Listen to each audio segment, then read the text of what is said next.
طرح پانچویں چیز جو یاد رکھیں گے جب سونے کا معاملہ آئے گا تو وہ سونے سے پہلے جو ہے جو دعائیں آپ صلی اللہ علیہ وسلم سے ثابت ہے ان دعاؤں کا اہتمام کریں. یہ بڑا ضروری چیز ہے، یاد رکھیں.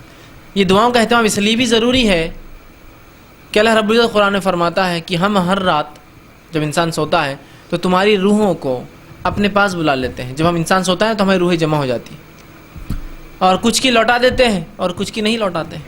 تو بہت سے لوگ نیند میں مر جاتے ہیں. تو نیند جب آپ سونے جا رہے ہیں تو یہ سوچ لیجئے کہ اگر میں نہ اٹھوں اس نیند سے تو پہلے سے پوری تیاری ہو جائے کہ اگر نیند میں چلا بھی جاؤں مر بھی جاؤں میری اگر موت لکھی بھی ہے تو کم از کم تیاری سے جاؤں. اگر کوئی آپ سے کہے کہ اس درے سے آپ کو گزرنا ہے، اس ٹنل سے گزرنا ہے، لیکن اس کا منہ کہاں کھولیں گے آپ کو نہیں معلوم، تو داخلے سے پہلے آپ لوگوں سے میری ملاقات کر لیں گے کہ بھائی دعا کیجیے بس میرے لیے آسانی ہو، میں کوشش کرتا ہوں. جو بھی سفر ہے آپ کا کرنا بھی ضروری ہے نا. تو نیند موت ہے، یہ بلکہ نیند کو آپ صلی اللہ علیہ وسلم موت کی بہن کہا، اور واقعی میں نیند موت کی قسمی ہے نا، کیا انسان کو پتا. اور ہماری روحیں جمع ہو جاتی ہیں اور اللہ جس کی چاہتا ہے واپس بھیجتا ہے ہر روز اور جس کی چاہتا ہے جمع کر لیتا ہے، تو صبح اٹھتا نہیں پھر. تو سونے سے پہلے پوری تیاری کر لے کہ مر جاؤں تو با ایمان رہوں. ٹھیک، جس میں نبی اکرم صلی اللہ علیہ وسلم سونے سے پہلے جو اذکار کرتے اس میں صحیح بخاری اور صحیح مسلم کی روایت ہے.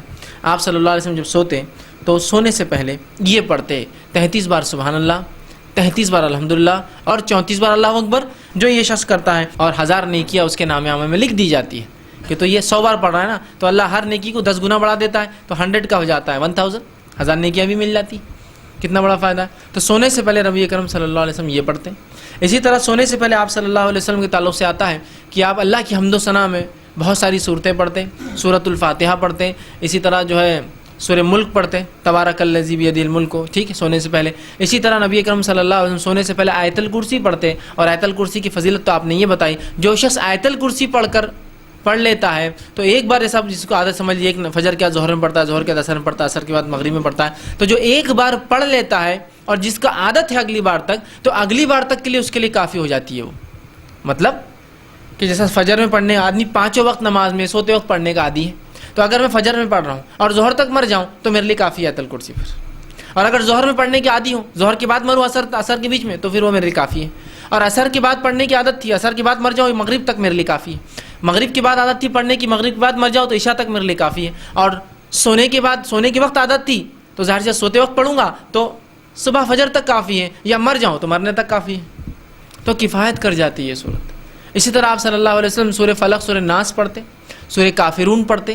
اسی طرح آپ سورہ بقرہ کی آخری 2 آیتیں تلاوت کرتے، آمن الرسول بما انزل الیہ من ربہ والمؤمنون 285 اور 286. ٹھیک، تو ان تمام چیزوں کا اہتمام کرے. سونے سے پہلے جتنی ہو سکے ان میں سے جو یاد ہے، جو یاد آ رہی ہے اس کو پڑھے اور اس کے بعد سوئے. اور سونے کی بھی جو دعا ہے اس کو بھی جو ہم پڑھنے کی جو ہے کوشش کریں. ٹھیک، تو ان اذکار کا یاد رکھنا ہمارے لیے، یاد رکھیے، بہت زیادہ ضروری ہے. ورنہ ہمارے لیے یہ ہوتا ہے کہ ہم ان اذکار کو بھول جاتے ہیں. ٹھیک، تو ہم کوشش کریں کہ سونے کی دعا، اسی طرح جو ہے مختلف جو باتیں میں نے آپ کو بتائی، آیت الکرسی ہے، سورہ فلق، سورہ ناس، سورہ کافرون ہے، اسی طرح سورہ ملک ہے، اور بھی بہت ساری چیزیں آپ صلی اللہ سے ملتی ہے. آپ حصن المسلم جو محمد بن علی القحطانی کی حصن المسلم کی دعاؤں کی کتاب ہے وہ لے، اس میں بہت ساری دعائیں انہوں نے آپ صلی اللہ علیہ وسلم رات میں جو آپ پڑھتے ہیں وہ نقل کی ہے. ٹھیک، اسی طرح سونے کے وقت کی جو دعائیں ہیں، اور بھی بہت دعائیں ثابت ہیں سونے کے وقت کی، مطلب کئی ہیں آپ سب جو پڑھتے، اور کئی دعائیں ہیں جو آپ سے منقول ثابت ہے، چھوٹی اور بڑی سب. کوشش کریں اس میں سے جو آپ کو میسر و آسانی ہو پڑھ کر آپ سوئیں.